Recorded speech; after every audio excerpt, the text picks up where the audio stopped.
morning! I'm so glad you could get here Monday morning at 9 o'clock and you're all here on time. I'm really impressed. That's good of you. I hope you had a really nice weekend. And I haven't seen you for 2 weeks and I've sort of been longing for you to see like how life is turning out for you. So now we are in session 3. Session 3 is called To Live the Life I Want to Live. So last time, actually 4 weeks ago, we went through session 1, just a short jog of memory. Do you remember what we did session 1? Come on. Stress, we talked about stress. What is stress? The stress response, what actually happens in the body when we're stressed, sympathicus, fight, flight, arousal. And sometimes even the freeze we talked about. Good. What else? Acceptance or change. Acceptance or change. So what is it that I actually can change and should change, and what is it that I need to work on accepting? And sometimes we also talked about, sometimes I need to accept that it takes time to get my boss to realize I need a smaller workload, so I can work on acceptance and change at the same time. Good. More? Mindfulness. Mindfulness, yeah. We talked about mindfulness could be a good thing, and also how it helps us get restoration from the stress that our thinking can elicit by constantly taking us back to here and now, here and now, here and now. Good. Thanks. More? Internal, external. Internal, external rules. So it seems like the rule for the outer world, outside our skin, I don't want it. How can I get rid of it, eliminate it? Does that work on the world between our ears? Not so much. Sometimes that kicks back. So if there is something that I really don't want that is here, it just sort of makes a vicious circle where I might get stuck on it even more. We talked about the numbers. If it's really important for me to not think about 147, I need to think of 147 to make sure I'm not thinking of 147. So the rule that will take me away from 147 takes me to it. And it's exactly the same. If it's really important for me not to have anxiety, I will check, is there anxiety? So and that will actually provoke anxiety. Or a little bit of arousal might be experienced as anxiety. And that, alarm, more anxiety, so on. Yeah. So sometimes it can backfire. More.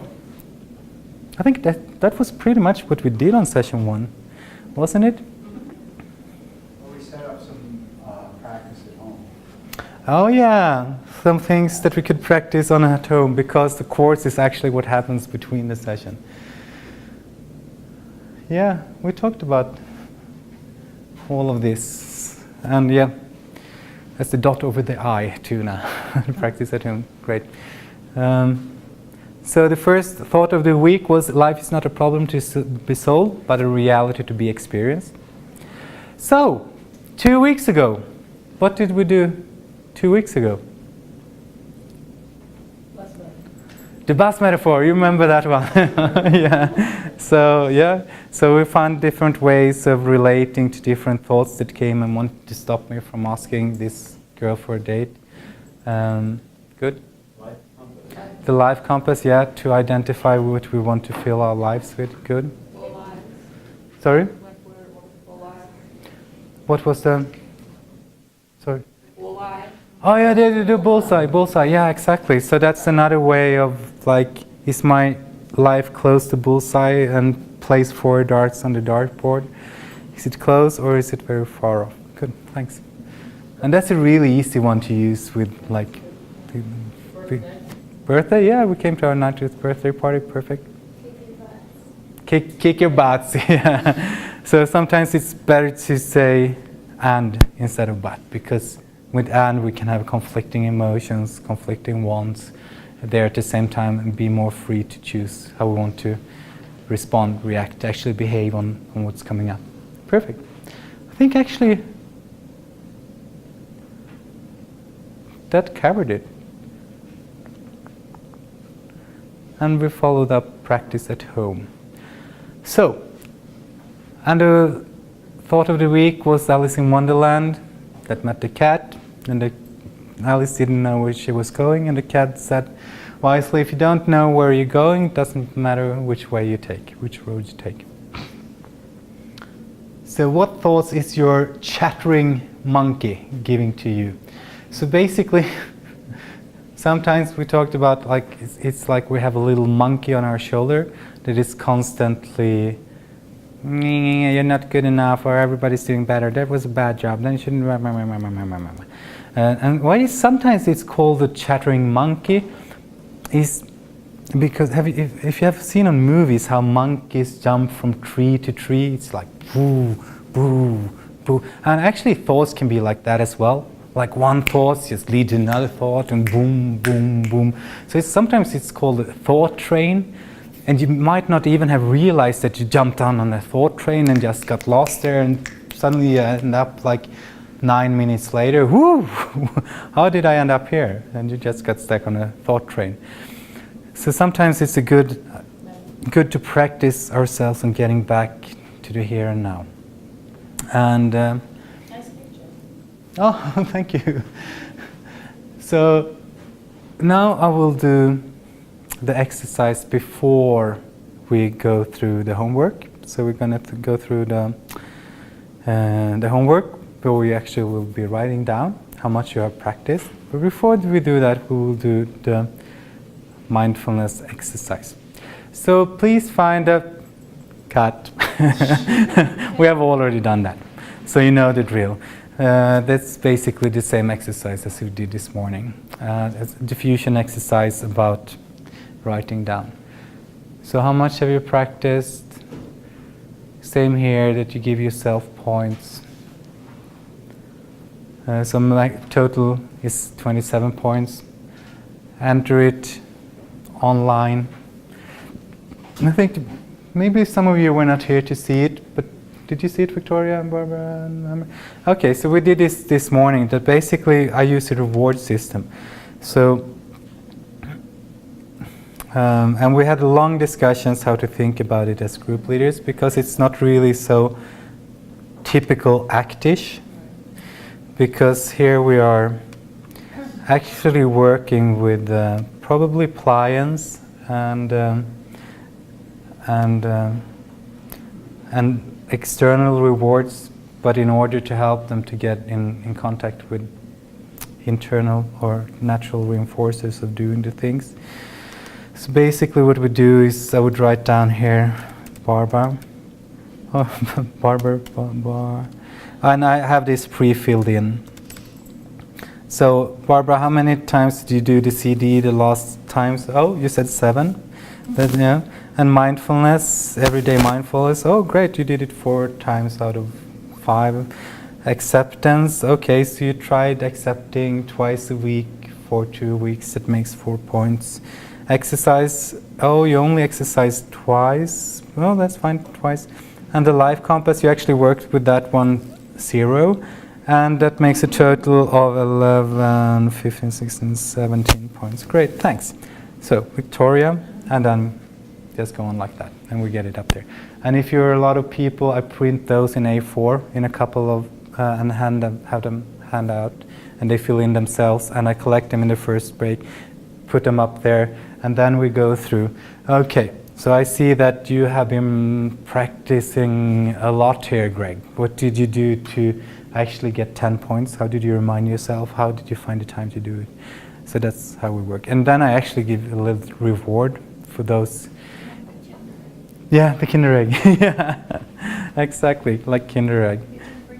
Yeah, I didn't. I think it's so cute with grown-ups that get like glad like children when they get the Kinder Eggs. I do too. So here we have session 3. We're back to session 3. And session 3 is about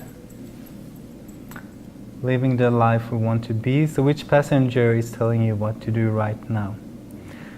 So we have already been going through what we did session 1 and 2. We have been going through homework. To live according to your life compass. So now I will actually give you 5 minutes to work on your life compasses. You remember that 2 times a week you have checked the balance, life balance, and the life space. So now I will give you 5 minutes to go to your handouts and just do a little quick check what life has looked like for the last 3 days. Please go ahead. Ka-ching! Here we cut again. You have just done it. But if we were in this session 3, that is what we would do right in the beginning.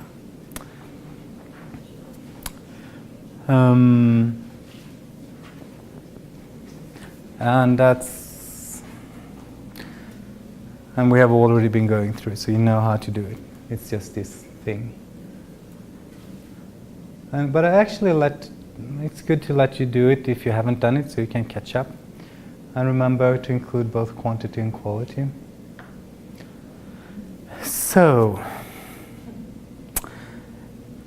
now I have a question for you. What do you think is most important? Is it the goal or is it the way to the goal? The goal. Yeah, good. Do you all agree with that? No?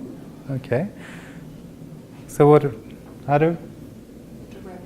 The direction, the way there to the goal? Okay. The goal is always going to be out there in the future. Yeah. Where are we going to be if we're here and now? The goal is not necessarily here and now. Mm. So really the journey is the direction, it's not Mm. the destination. So the journey is the direction and the goal is always something that is not present here and now. And sometimes the goal still is important because it helps us to get a direction. So sort of both seems to be filling a function here. Yeah, I totally agree. And I also think it's important what you say, Tuna, that when we set a goal, it is something that is in the future.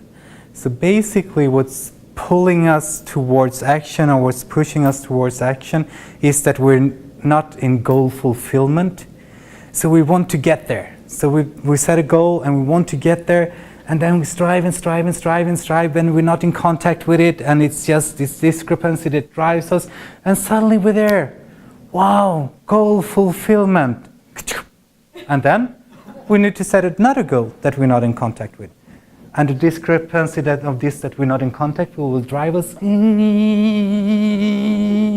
And suddenly we make it this new car. Ooh, it's so cool to have a new car for 5 days. And then we're sort of used to it. And then we need this new goal. And we strive for it. And we want it. And goal fulfillment. So that's the backside with goals. That basically we're driven with something that we want and we're not in contact with. And sometimes it's good for orientation. But if we focus too heavily on goals, which is easy to do in our society because we're so trained working towards goal, is that we might miss the direction that some people claims is life itself.